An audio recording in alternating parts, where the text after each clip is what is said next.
Caitlin Clark shattering another record without even being on the court. At an auction last night, an autographed Caitlin Clark rookie card sold for $660,000.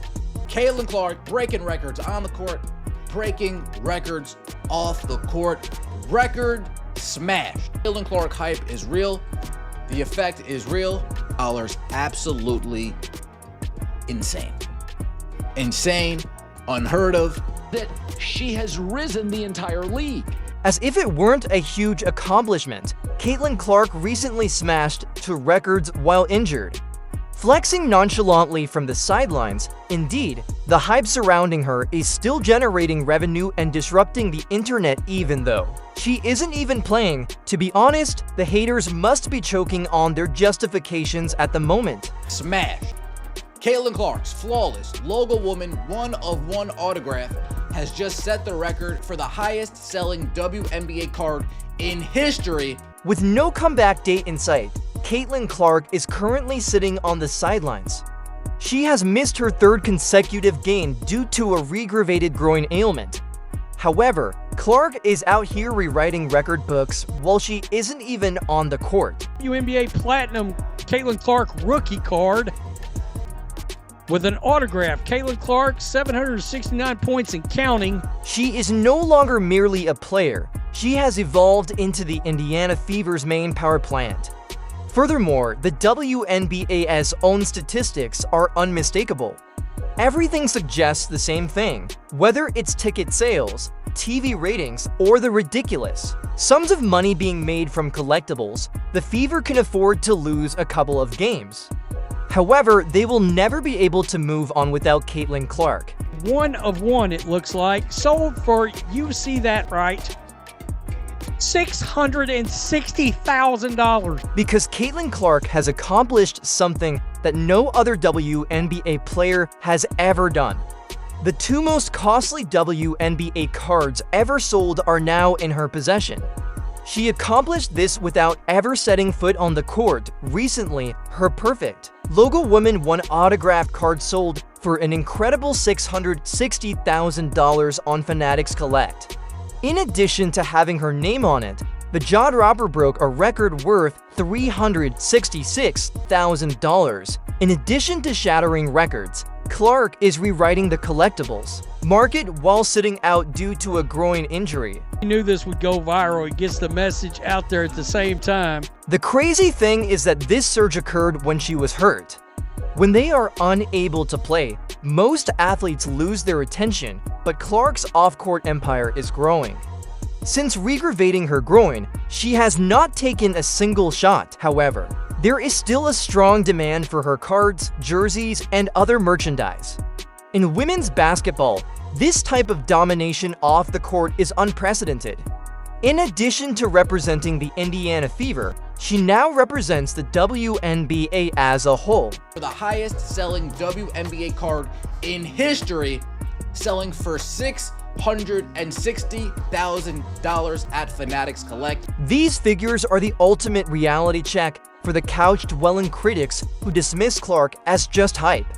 $660,000 cannot be disputed by any amount of social media discussion or opinion. The market is stating unequivocally that Caitlin Clark is not a hype star. She is simultaneously a brand, a source of income, and a cultural phenomenon. It's not hype when a single athlete transforms the value of a whole category of collectibles. That's history. $660,000. God damn. Over $500,000 for a Caitlin Clark autographed basketball card. And nothing will help the Indiana Fever appreciate what they have if this doesn't. The franchise should be terrified by a recent fan survey. According to this survey, 77% of Fever supporters firmly stated that if Clark left, they would no longer cheer for the team if they mishandle her career or push her away. That's more than 3/4 of their base, gone overnight. The math is straightforward but severe. Each game has about 17,000 spectators when Clark is present. The number would fall to roughly 3,910 fans without her, which is almost the same as their pre-Clark figures, which were close to 4,000. That is to say, without Clark, the Fever would be back where it began, barely surviving with no buzz and empty seats. This cruised past the previous record, also held by Clark, of 366,000. We didn't cruise past the record 375. We didn't cruise past the record 400. We didn't cruise past the record 5. We obliterated. This has a huge financial impact. We're talking about sponsorships, TV agreements, ticket sales, and merchandise, all of which depend on one player. The Fever's income stream plummets if Clark walks or is mismanaged, and for that reason, the Black and White Sports podcast's host was direct. Before they release Caitlin Clark, the Fever will fire everyone. They have no other option. She is more than just their star, and they just cannot afford to lose her at the moment. She is their whole business plan. And Caitlin Clark hype is real. The effect is real. And by the looks of things, by ratings, collectibles, cards, it is not going away anytime soon. Take a look at what's going on outside the court. The value of Clark's memorabilia has never been higher. TV networks are snagging whatever game she's involved in, and her jersey sales are still booming. Despite her injury, she is influencing headlines, storylines, and discussions in the sports industry. Because of this, the poll is more than just a warning. It is a siren in full force. The Fever's front staff should be in a panic, working non-stop to ensure she's content, healthy, and the face of their future if 77% of fans say will quit if she departs. The only thing stopping Caitlin Clark from continuing to achieving, from continuing to blowing these things out of their numbers, might be the Indiana Fever and Stephanie White. Even more amazing is how Clark's ascent is uplifting the league as a whole. She has achieved more than just a personal triumph with her dominance in the card market.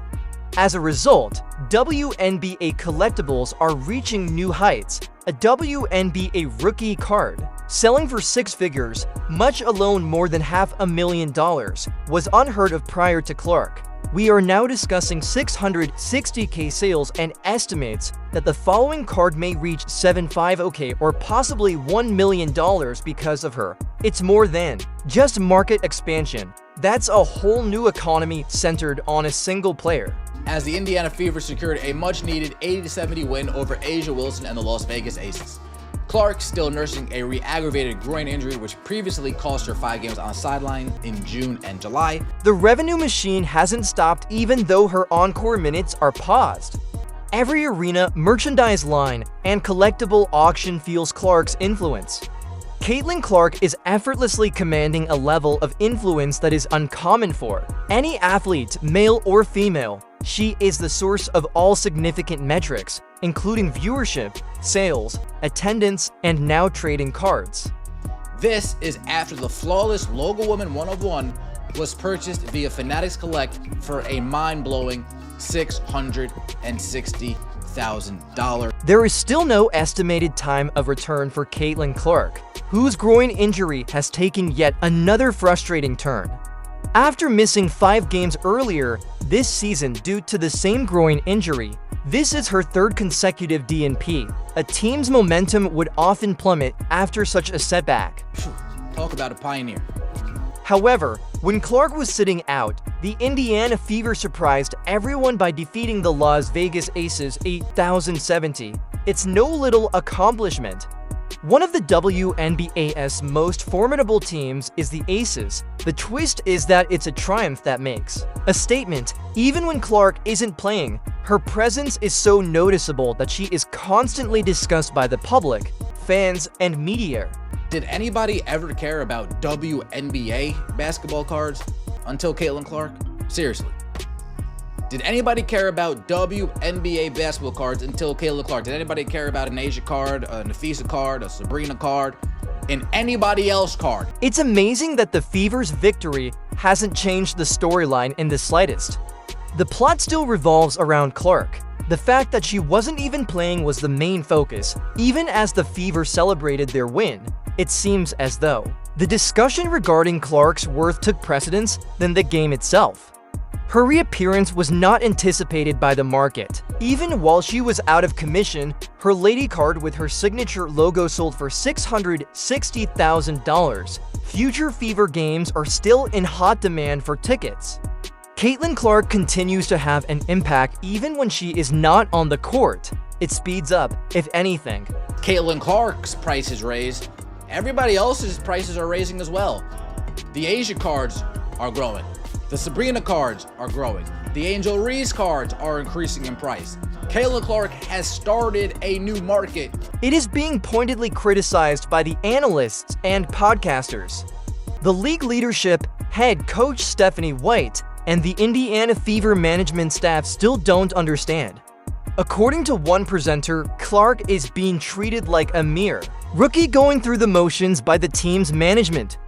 Fans, sponsors, and the market all recognize that she is a once-in-a-generation asset. Despite the fact that her injuries may have limited her playing time, her impact is just increasing. She is still the Fever's anchor, even after their recent victory over the Aces. It's absolutely unreal. As indicated in the post, Clark nearly doubled the previous record for the most expensive card in history. It was also the reigning WNBA Rookie of the Year, who held the previous mark with her 2024 Panini Prism signature. This is a paradoxical scenario. Injuries cause the stock of most players to decline. Less buzz, fewer highlights, and less visibility. For Clark, it's the other way around. Her brand keeps expanding while she heals. Her collectibles are in high demand, and her influence is brought up in every conversation about the WNBA. The Fever's victory over the Aces demonstrated that they can occasionally win without her, but it also brought attention to how little they receive when she isn't playing. Though it's all related to her name rather than the box score, the buzz is still there. So the numbers finally came out on the WNBA All-Star game without Caitlin Clark. She was injured. So it got 2.2 million viewers.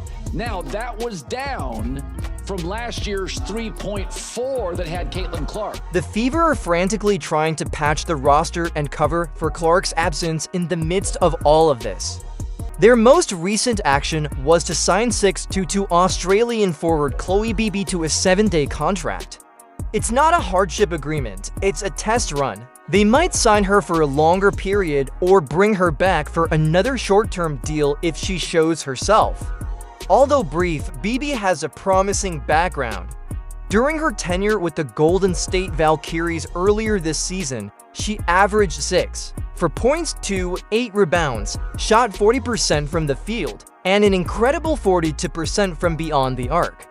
She is 27 years old and has only participated in 5 WNBA games.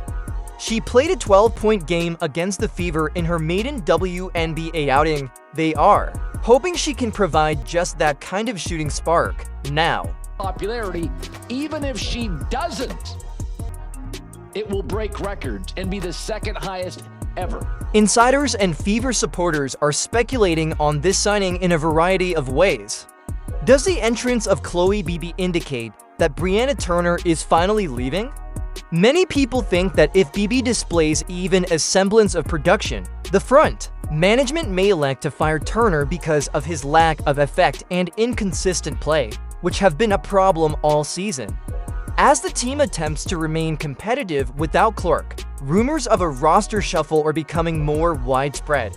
That's why the women, despite you guys not liking the t-shirts they wore, pay us, you owe us, that's why the women have the leverage. A little ball strategy that might optimize Beebe's shooting abilities is also being discussed.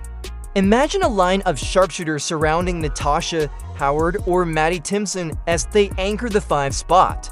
Arie McDonald, Sophie Cunningham, Kelsey Mitchell, Lexi Hall, and Chloe Beebe. That lineup can open up the lanes for quick drives or 3-pointers, spread the floor, and make defenses stretch out.